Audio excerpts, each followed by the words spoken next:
Partie 3.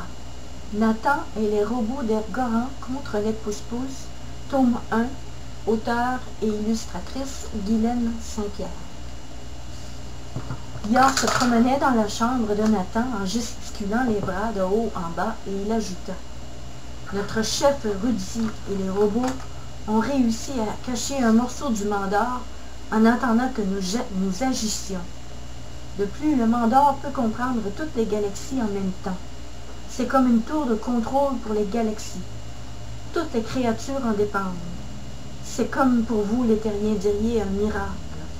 Cette pierre a les pouvoirs de combattre le mal, mais aussi de le faire. Elle peut même guérir. Nous avons un morceau du Mandor à notre base centrale militaire, mais je crains qu'elle ne soit tombée aux mains des Pousse-Pousse. Le deuxième morceau du Mandor est caché auprès de notre chef Rudy et le robot désigné pour faire la mission avec toi. Je ne sais pas combien de temps ils résisteront encore. Le troisième morceau a été placé sur Titrus, planète encore inconnue des Pousse-Pousse.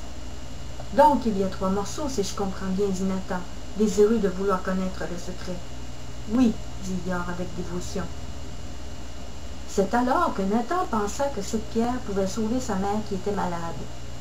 Julie souffrait d'un cancer depuis très longtemps et elle était actuellement en période de rémission. Est-ce que le Mandor pouvait vraiment sauver sa mère?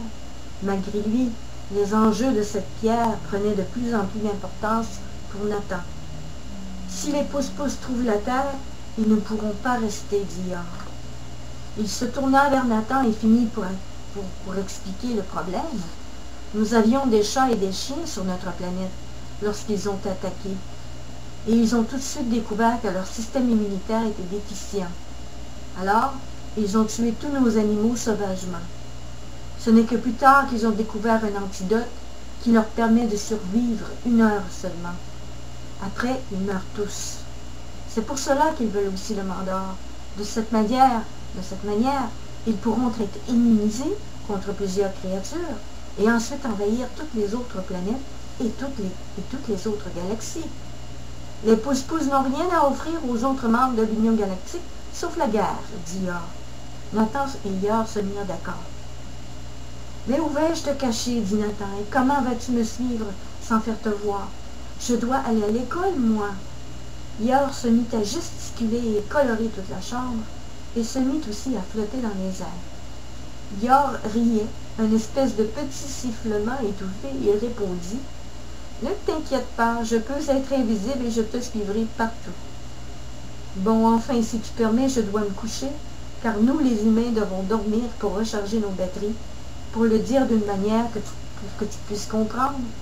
Et nous avons une grosse journée demain, dit Nathan, tout en bâillant. Nathan était très étonné de tout ce que Yor avait pu lui raconter, et il tombait de fatigue.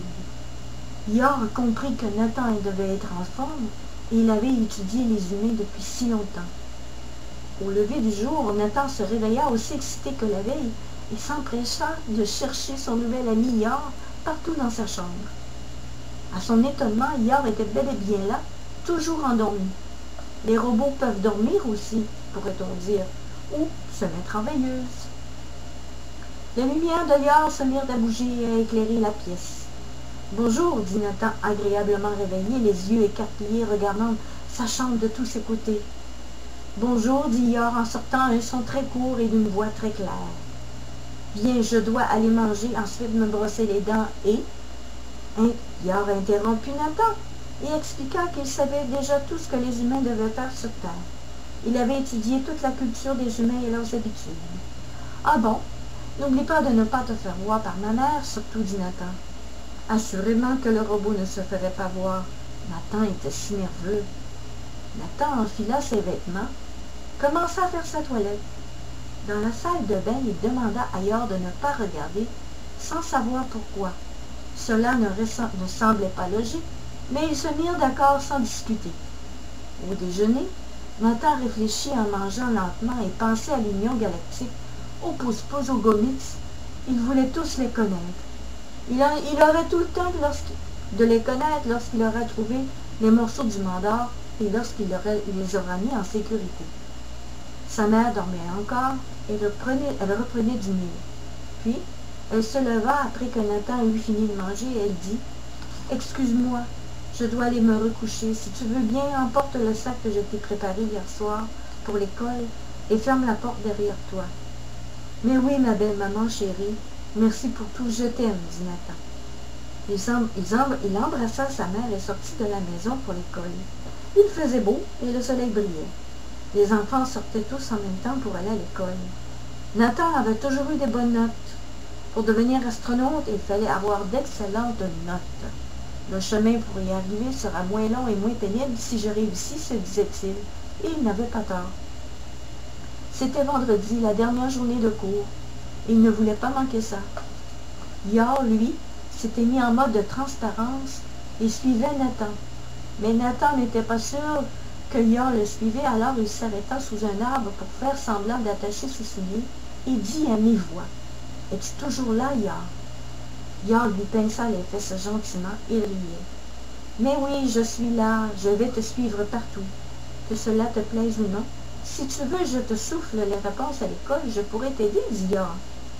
Ah, tu crois que tu vas m'aider? Si j'ai vraiment besoin d'aide, je te demanderai. Mais, pour l'instant, je me débrouille pas mal, dit Nathan tout fier de lui. Ils se remirent en route et tout le long, Nathan chuchotait à voix basse. Bon, on y est, dit Nathan. Il entra dans l'école en allant à son casier pour y mettre son manteau et choisir les livres dont il aura besoin pour le premier cours ce matin-là. C'était les mathématiques. Yor ne put s'empêcher de souffler des réponses dans l'oreille de Nathan. Sa petite voisine entendit le chuchotement et commença à trouver l'attitude de Nathan bien bizarre. Plus tard, ce fut le cours de physique, et sa petite voisine qui le suivait partout désormais alla s'asseoir une nouvelle fois à ses côtés. Elle s'appelait Mira. Mira avait déjà un petit penchant pour Nathan qui, lui, ne s'en était pas aperçu naturellement. Tout à coup, elle se leva et regarda Nathan en lui disant « Mais tu l'as entendu? »« Non, quoi, dit Nathan. » Elle répéta. « Cela fait au moins 2 fois que j'entends des chuchotements. »« Mais tu dois rêver, dit-il en se retournant nonchalamment. »« Mais que se passe-t-il? Dit le professeur. Nathan, affolé, répondit « Mais rien, monsieur, rien. »« Alors veuillez vous rasseoir, mademoiselle, et vous deux, soyez moins bruyants, je vous prie, dit le professeur. Depuis le début de l'année, Nathan trouvait Mira assez jolie et gentille, mais il ne voulait surtout pas avoir de petite amie. Son avenir était beaucoup plus important. Mira était belle comme un ange, cheveux longs et bouclés, une petite brunette aux joues picotées. Sa mère était blanche et son père noir. Et Mira était aussi enthousiaste que Nathan de réussir ses études. L'année s'achevait, c'était quand même la dernière journée, et les examens avaient pratiquement tous déjà eu lieu. Des vacances? Enfin pas pour Nathan et Mira. Tous les deux, leur avenir avait été lié à tout jamais. Ils allaient devoir réussir leur mission. Mais Mira et Nathan ne se doutaient encore de rien. Nathan jeta un dernier coup d'œil dans son sac et remit son exposé pour le cours de français à son professeur.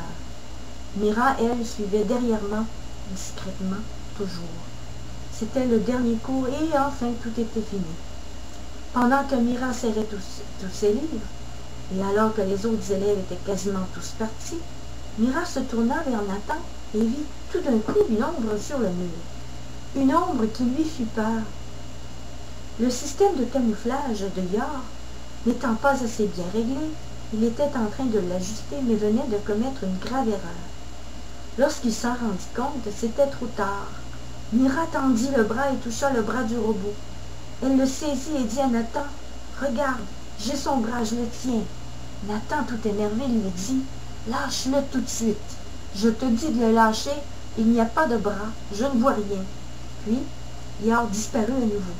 Mira ne tenait plus le bras de cette chose. « Mais que pouvait bien cacher Nathan, se dit-elle. Mais qu'est-ce qu'il mijote? C'était comme si je touchais à ma bicyclette, c'était froid. Et en plus, ça bougeait tout seul, se dit-elle à voix basse. Nathan ramassa ses livres et fit semblant de n'avoir rien vu et rien entendu.